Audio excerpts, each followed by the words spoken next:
Hello and welcome back to On the Grid Podcast, Season 5, Episode 5. We are back and we have cars on track next week. What a world we're living in. Joining with me as ever is Adrian Keita. How are you today? You looking forward to getting seeing some F1 cars back on track, even if it is just for testing? Yes, absolutely. I mean, we've obviously seen the F1 live event as well. But that's not on track. That's actually looking at the liveries. Some of the liveries are saucy, especially these are cast chap Red Bull. Their livery top tier. But yeah, I am looking forward to finally having some cars on track and actually seeing what your friend and your and who you support, Lewis Hamilton, can do against my friend Charles Leclerc on track, even though it is testing. But yeah, looking forward to it. And yeah, I can't wait for the season to finally begin. Yeah, absolutely. And on this episode, we have a very special guest. Would you like to introduce yourself? Yes, hi, I am Shanna, or formerly Shanna on TikTok and Instagram, motorsport content creator. And yeah, been to the F175 live event, so the season sort of started for me. I feel like I've seen them up close, seen the cars up close, seen the drivers up close. It'll be interesting to see them out on track. Feel like the break has been going on forever. I feel like I say this every year though, so it'll be fun to finally see some racing. Well, I think that's a good place to kick things off. What were your thoughts, obviously, being there in the arena, in the O2 arena? What was your thoughts on the event? Honestly, I had no idea what to expect going into it. I feel like there wasn't too much info. They very much just said, okay, we're going to launch the cars, launch the liveries, and all the teams are going to be there, all the drivers are going to be there, principals. I walked into that stadium to find my seat, and all like straight away you just have music blasting, lights everywhere, this massive screen that goes all the way around like the venue basically. It was probably the highest production event I've ever been to in my life, and I've been to some pretty cool things and pretty cool concerts. F1 did not save any money on this. They put everything into it, and yeah, it was so much fun. The way they let each team kind of do their own thing when it came to launching their cars is quite interesting to see them how each team decided to take it. But yeah, no, it was such a sick event. I am actually surprised it ended up happening. In my mind, a lot of the teams like to do their own things, but I was very happy they did it, and I think it'd be so cool to do it again. Maybe not straight away, maybe for another anniversary. But yeah, it was definitely a sick event to be at. Very good. Adrian, I'm guessing you were watching along from home. What were your thoughts? My initial thoughts. I spoke to Shanna actually before we started recording.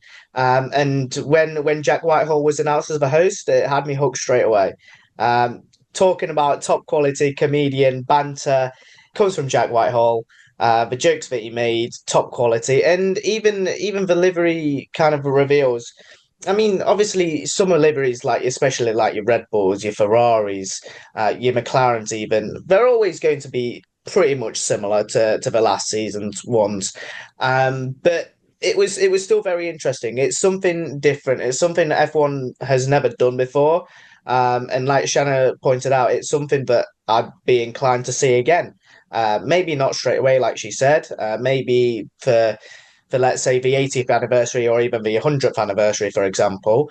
Maybe 100 is a little bit too far away. Let's say 80 in 5 years' time. But it was definitely interesting. It was definitely something new, and definitely something that will probably hook the new F1 fans in even more if F1 are inclined to kind of make these events more regular. So yeah, definitely very interesting, something very different, and something I enjoyed a lot, even though I was watching from home.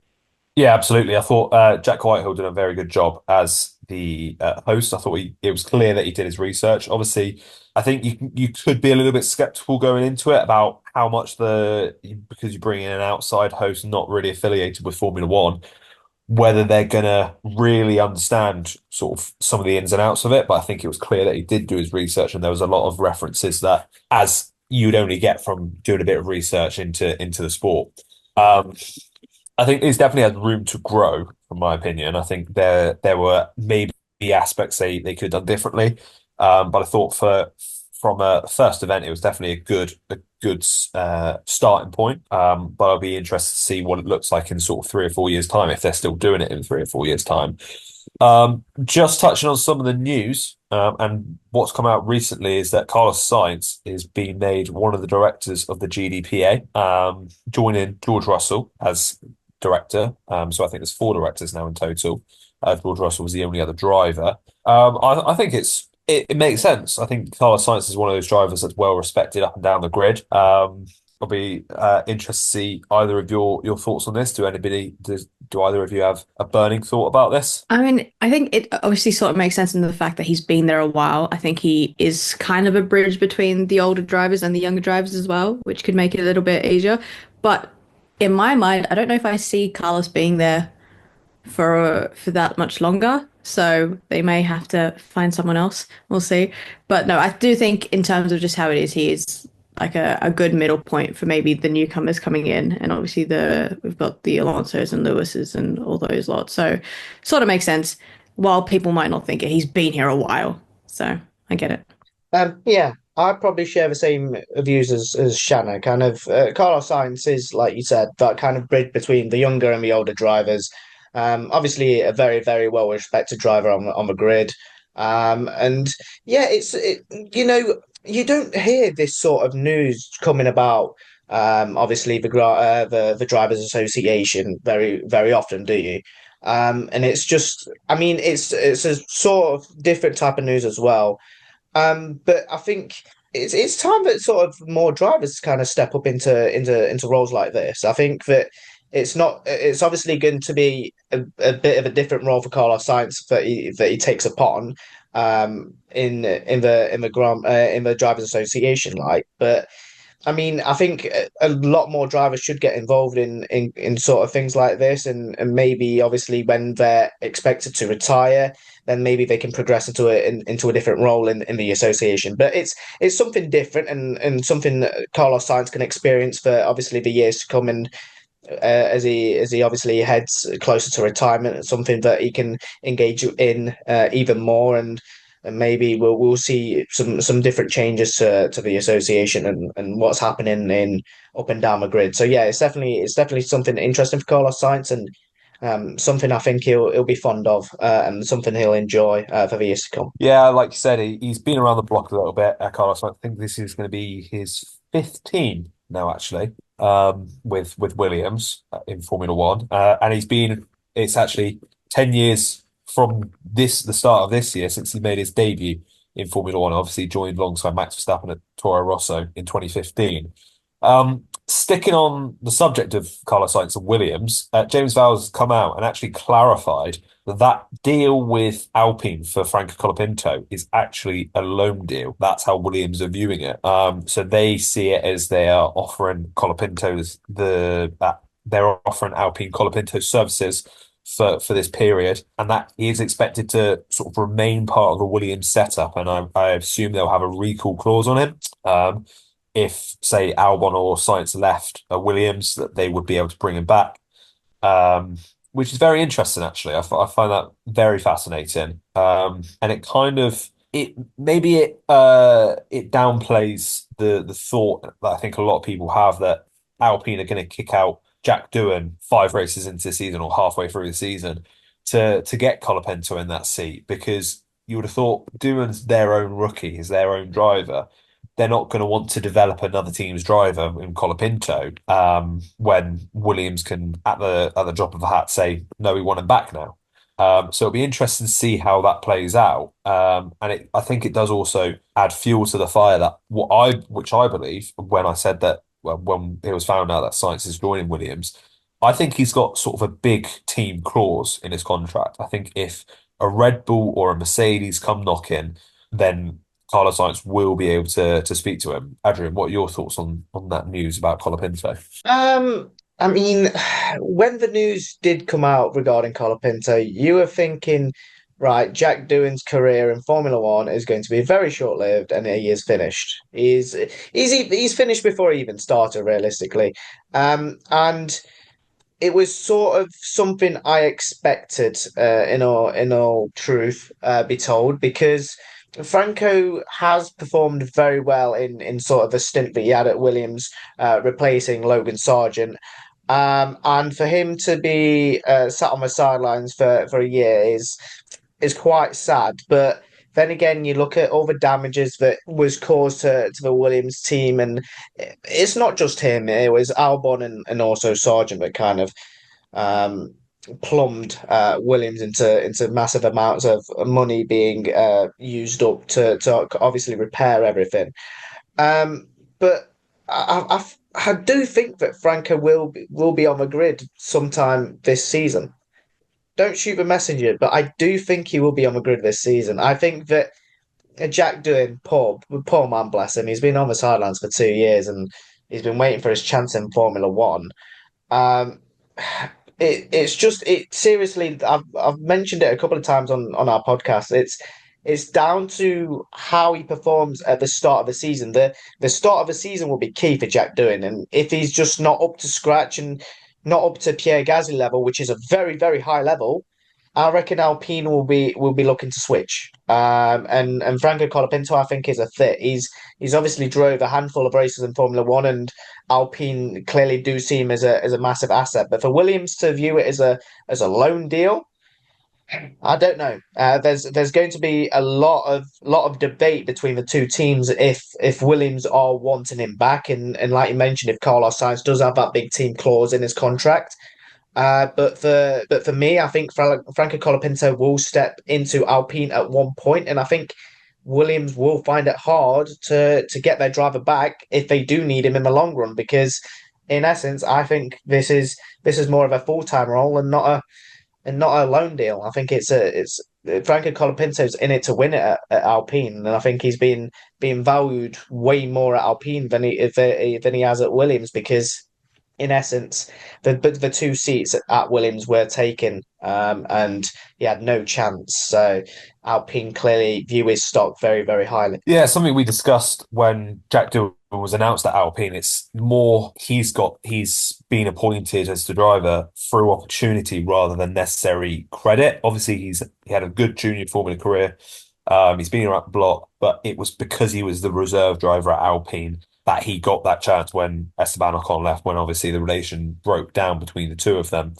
Um, Shanna, what are your thoughts on the matter? I think Williams wanting it to be a loan makes sense just because Williams in general kind of need to keep him secure. Like they're not going to drop someone like that and just give him off at the moment because he has been such a good driver. And realistically, if I think about the Williams Driver Academy, it's not the strongest lineup there.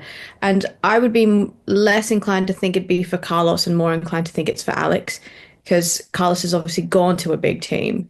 And Ferrari have then, I mean, he did well in Ferrari, sure. Do I actually see him then going back to another big team? In my mind, no. Whereas Alex, I do see him as more of a chance of going to a big team because the last time he was at one, it was a terrible situation. It was Red Bull. He was popped up there too early and didn't get a make of it. I see teams more willing to take a chance on Alex than on Carlos at this point. He also hasn't been there as long. So I would say, in my mind, if I was the Williams, I'd be keeping him for possibly Alex moving on the season after. Maybe I don't know how they're going to do with mid-season swaps this year. I think that will be more on the rookies, and we'll have to see how that goes. Obviously, you've got Lawson. Will there be something there? But yeah, and then in terms of the Doohan stuff, I sort of feel for him. I'm an Aussie, so I would like another Aussie to be on the grid. It's he's had a crap time about it and how they've gone about it, and the fact that people are saying that his career is over before he's done. I think if you see the AusGP right now, obviously doing all their marketing around Melbourne, and they've not got Jack in any of the photos. It's mainly Oscar, Charles, and someone else. Jack's kind of been left off the marketing, which is a little odd given he is not just an Aussie, but also Mick Doohan's son, who is an Aussie legend as well. And I would say on him getting the F1 seat, I would say he was out of the rookies now. He's the one that shocked me that has got the seat. Because like I said, it's somehow the opportunity came about. I mean, in my mind, I know why it is. His F3 season wasn't the greatest. If anything, his damage in F3 and his crashing in F3 was a big surprise that he jumped to F2, but in F2 he did a lot better. But he definitely is riding the back of his name at the moment. And you know what? He didn't do terribly in F2. I've seen drivers do a lot worse and still get a seat. So I'd like to see how it goes. Hope he doesn't get dropped too early. Whether I think it will happen, I'm not sure. I would like to think that they're going to give him a go, but he's got a lot of pressure on his shoulders now. We've seen how that is gone with young rookies coming in and already known that they might be replaced. So I hope he does well. There might be a bit of a swap going on. Yeah, he's certainly got to hit the ground running and be up to speed from the get-go, I think, doesn't he? Also, recently, Zhou Guanyu has been announced as Ferrari's reserve driver. Now, I think this is something that makes sense for every party. You know, Ferrari want an experienced driver. I think Giovinazzi was their reserve driver. Obviously, he's been out of sport for a while now, and they I don't know whether he left or what, but I know he's got other commitments. I think it was Formula E, if I'm not mistaken. Zhou Guan Yu, obviously being part of the Ferrari Academy as a young driver, rejoins now as a reserve driver. So it makes sense for every party, in my view. And then also Lando Norris has been talking up his 2025 title bid recently. I think it will round the F1 Live event. There's a couple of interviews where he's asked about it, and he's sort of, he's talked about it as if he's ready to give it a shot. I think he also said that at the end of last season as well. Come Abu Dhabi said words to the effect of, I'm going to show what I can do after McLaren obviously clinched the constructors title. I think I know where Shanna's going to go in the McLaren rivalry. And I'm also leaning that way, I believe. But what are your guys' thoughts on this? Do you think that Norris can take that further step forward, or do you think it's just a matter of time with Piastri growing and developing at the rate he has? He's obviously took the fight to Norris for a good chunk of the season last year, but obviously over the course of the season it was too much. Do we think that Norris is the title favourite, or do we think that Piastri or Verstappen or one of the Ferrari guys is? I Go on, mean, I'll let Shanna go first. I'm interested. I'm intrigued on what she's going to say. Aussie bias, I'd like to say Oscar, obviously. He is my favorite driver on the grid currently. Realistically, I'm so sorry, Oscar, if this puts you off, but realistically, do I think he's going to be the one to win it? No. Do I think he might actually have like a contention for it? I do. I do think Lando might still have him this year, though, if they were to go up head to head. Because I know that Oscar took the fight to him last time, and I think they're going to get closer. But in my mind, I think it might need another year. I think maybe towards the end of this year, Oscar might get the better of Lando. At least I'd hope. But I think for the first half, it's still going to be Lando. And then in general, I'm not too sure in general, to be honest. I think Red Bull could still well, not Red Bull, I think Max could still very much be there. I know towards the end of last season it was quite different, but I'm not going to take Max out of that. I think that you'd be saying too much to be like Max isn't in the running. So I'd still put Max in the running. Oh, could it be Lando? I feel like it could, but I don't want to say that. I don't yeah, I don't want to put that into the air. I don't really want to see Lando win a championship.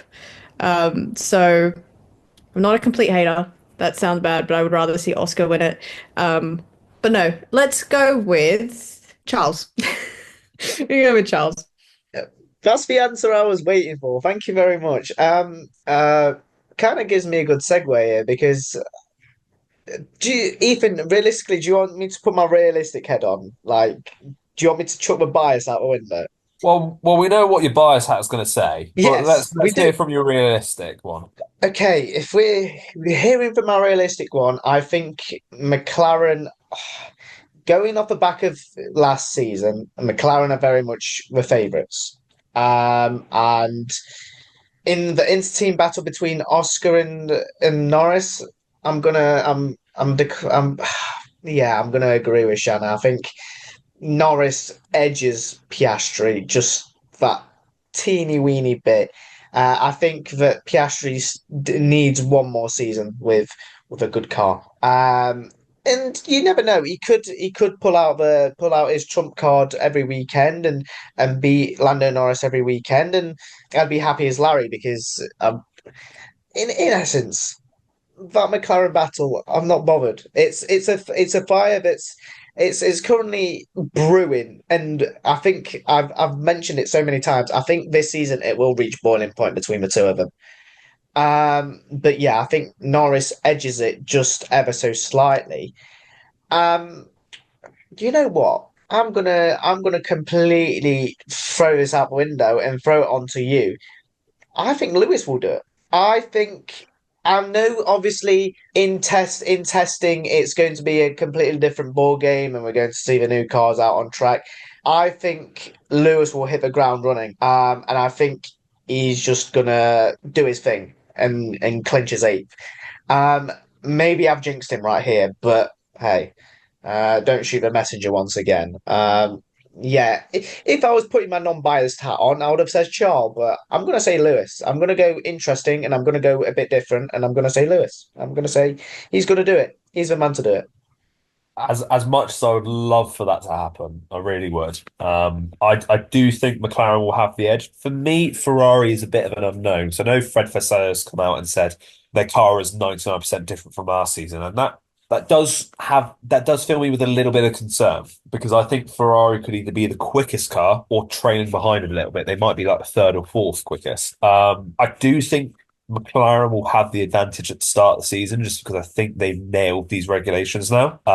Because I think over the last 18 months, you've got to say they've probably had the quickest car, certainly for since sort of the fourth or fifth round of last season. But the way in which they've developed from being a back marker to being now the quickest car and quickest car for over half of last season.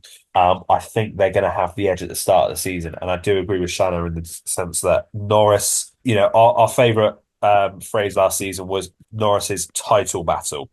But I do think that sort of mentality going into each race is going to give him a bit of an advantage this season. I think it was way too early for him last season, and he was too far behind to really mount a significant challenge. But that experience of going head to head with a driver, that could be the little bit of experience he needs to smarten up his racecraft to think about the long term, and it might give him what he needs for this season. It might give him the edge. And I do think that he is the favourite going into the season. Obviously, you can never rule out Max Verstappen, but that Red Bull remains an unknown. Obviously, now losing Adrian Newey as well, that there are question marks over that. And I do think Mercedes are too far out. I think they're out of the picture. So I think Norris has to be the favourite. Ferrari are the big question mark for me because they could either be first or third. And then it's about how close Oscar is. Can he capitalise on some performances from last season, around the middle of last season, or will he go back to towards the end of the season where he's kind of playing second fiddle? He did drop off a little bit. Maybe that was just a lack of motivation on his part, not really being in the fight.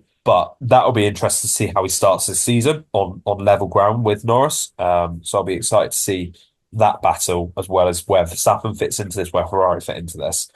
But I do think Lando Norris is currently the man to beat.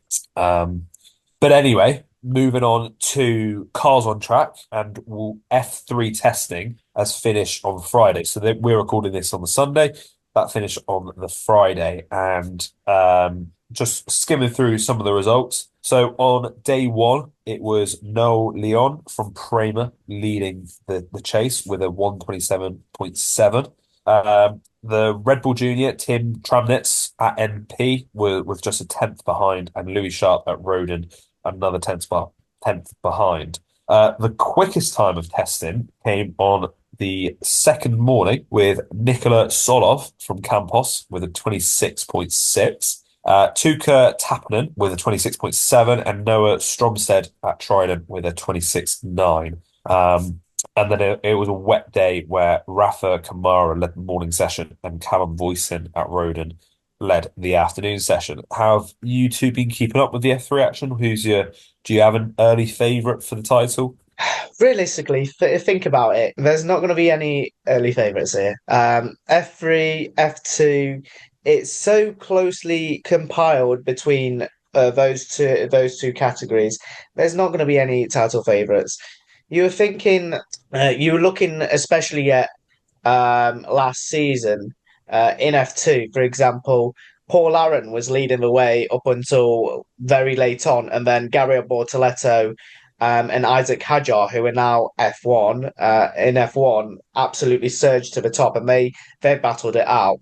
I think it was Leonardo Fornaroli, if I'm not mistaken, he won the F3 championship at Monza last season. So it's very hard to predict who the title favourites will be. But I think that if you're looking especially up and down the grid, as the more experienced drivers like your Nicola Zolov, your Lawrence Van Hoopen, and your Santiago Ramos, those three drivers alone probably will be in the running, especially as well with Tim Tramnitz, who continues at MP as well. It's it's very hard to predict a title favourite in F2 and F3. So I'm very much going to stick on the fence.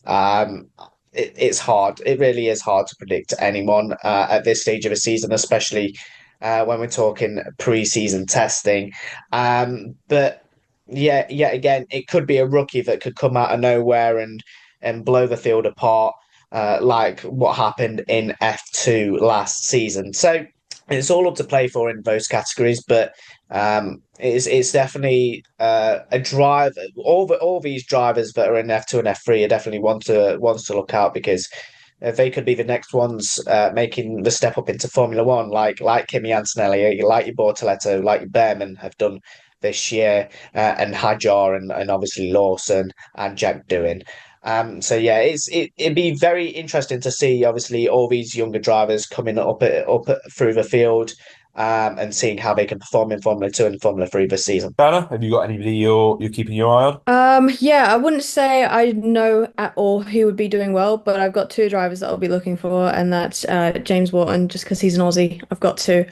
He did well. I think he got like the FDA scholarship thing that we do in Oz, where we send a few over the top four. So he did well in that. So hopefully he can do something. And then I've been following him for a while. Still don't know how to say his name, and I do not even want to try and pronounce his second name. But Ugo, he's with Prema, and he's been on the map for a bit. He's a McLaren junior driver, so I've butchered his name. I know I have, but I'll be interested to see how he does in F3 because he's done it. I don't know. Are you about to tell me how to say it?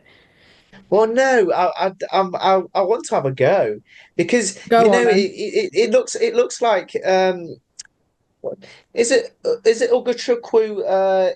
Doesn't he play for Chelsea even? He's a Chelsea player, isn't he? You know what I mean though, don't you? Ogachukwu? Yeah. I do know who you mean, but again, Yeah. I'm not going to attempt the pronunciation because I don't want to butcher it. Well, at Um, least I've done it for you, so there you go. True, yeah. Also, yeah, so as we said, we've got F3 testing that's just happened. At the time of recording, F2 testing is set to start tomorrow, on Monday morning, again at Barcelona, with F1 testing and F2 testing overlapping on that last day. So obviously F1 testing is over in Sakir, not in Barcelona as usual, starting on the 26th to the 28th of February. F2 predictions. I think this might be a little bit easier to call. Any favourites for the title? I think Kush might be mine. Looking at the way he ended the season, and he's obviously got a lot of back in the Red Bull program, I believe it is. Okay, I'm gonna cut it here because there's a minute left. I don't wanna cut it off. Okay, I'll do another one. My favorite. Oh, okay. Again, title favorite. I don't know. I'm just gonna go with my favorites. So Victor Martins. I've been following him for a while, so I'm hoping he can do it this season. Last season he got half unlucky, half he really just didn't push through and kind of take some of the opportunities. There were a couple of silly mistakes. So I am going to hope for him to go and take the title. And then on top of that, Goethe, I followed him a bit in F3, so it'll be interesting to see how he does. I don't know if he was in F2 last season. I didn't keep as much track, but I think those are the two that I'll be looking out for. And I hope that Martins can do something. He had his moments, so I think he can pull through. I'm hoping he can. Well, for me, my Formula Two favorite has gone in Ollie Behrman. He's stepped up to F1, so I don't currently have a favorite. But you know what? I love talking about him when we had our little F2 F3 corner last season. You know what? Let's go with Campos Racing's Arvid Lindblad. Obviously, very successful career in the junior categories in karting. Made the step up to F3, and did tremendously well. Got two race wins. Obviously, double race winner at Silverstone. Um, and yeah, you know what? I'm sticking with Arvid Lindblad. But if I was to obviously say somebody else, Arvid Lindblad, obviously, like I said, he takes my pick. Even another rookie in Dino Beganovic, obviously Ferrari Academy driver. He he's very, very good. Obviously fantastic in F3 last season. Made me step up to F2 for the last couple of rounds last season as well, and did very well, scoring numerous amount of points. So I'm going to go for two rookies. I'm going to go Dino Beganovic, Arvid Lindblad, the two Prema Racing teammates from last season in F3. I think they'll battle it out. One for Dam. I don't know where Beganovic is. He at Dams? I'm assuming he's at Dams. No, he's at High Tech. Never mind. He was at Dams last season when he stepped in for a few rounds. Yeah, so High Tech's Beganovic and Campos Racing's Arvid Lindblad. Yeah, the other one to watch that I'll be keeping a close eye on is obviously another Brit, Luke Browning, obviously part of the Williams Academy. I think he's at Prima as well. No, he's at MP. Can't find it. Okay. Yeah, anyway, I'll be keeping an eye on him because he's obviously had a very good season towards the end, and finished third in the F3 title. Looking ahead then to the Formula One testing, which starts on Wednesday.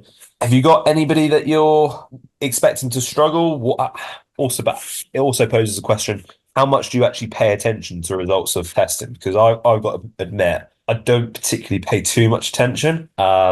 But what I am looking out for is whether they identify any issues, whether the sort of the amount of laps they're able to get in. Yeah, I never pay attention to testing. I kind of don't care because in my mind, like, sure, you might know who the top half of the grid are and the bottom half of the grid are, and unless there's a big difference, but they're all doing different runnings, and then it's different in a race situation. I think what I'll be looking out for is just how the rookies do, just being in the cars. Um, are they going to keep it on track? Are they going to have some issues with running? That's kind of mostly going to be, I'm going to be more focused on rookies than anything. I'd rather wait until we get to the first race and be like, okay, we're in qualifying. Let's see. This is where the cars are at. This is where the teams are at. So yeah, no, testing isn't really I'm not a big fan of it. Yeah, I share a similar view to Shanna. I'm not really bothered about testing, even though it gets me very excited. Don't get me wrong, because the cars are back out on a racetrack. It does excite me a lot, but I'm not really bothered. I don't really care. And seeing somebody struggle like Lance Stroll, that's my aim for. I'm going to continue my hatred and propaganda against Lance Stroll. Shanna's probably listened or seen a handful of episodes, but we've got a genuine vendetta against Lance Stroll, and a massive propaganda. We just don't like the guy. It's nothing. It's nothing about him. It's about the way that he's brought his way into Formula One. Is something that we do not like. And my Lance Stroll vendetta will continue in testing. If he bins it.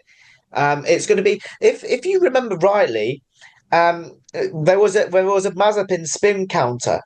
I'm going to keep a Stroll bin counter, because why not? Why not? It's something fun that I can kind of interact and engage whilst we've got preseason testing and the whole season. So yeah, for me, testing is all about the teams seeing the cars out on the track for the first time and getting the relative running in that they need. But in essence, I'm not really bothered. I don't really care, and I'm joking, Lance. If you ever listen to this, I don't have a vendetta against you. You just paid your way into Formula One. That's all. It's okay. It's all right. It's fine. It's fine. It's okay. Yeah, I echo that. Obviously, we know we love a good rant on this podcast, and we'll look forward to that for the remainder of the season. But yes, I have to admit I will not be looking at the results that closely because last season I did, and when we done our preseason predictions, I had Nico Hulkenberg 19th and Kevin Magnussen 20th because they look absolutely atrocious in testing. And then obviously we know how that turned out. They had a brilliant 2024 season. That is all we've got time for on this episode of On the Grid Podcast. Thank you all for listening, and we'll see you in the next race. Oh, not next race, in the next podcast, reviewing, testing, and previewing the next race in Australia.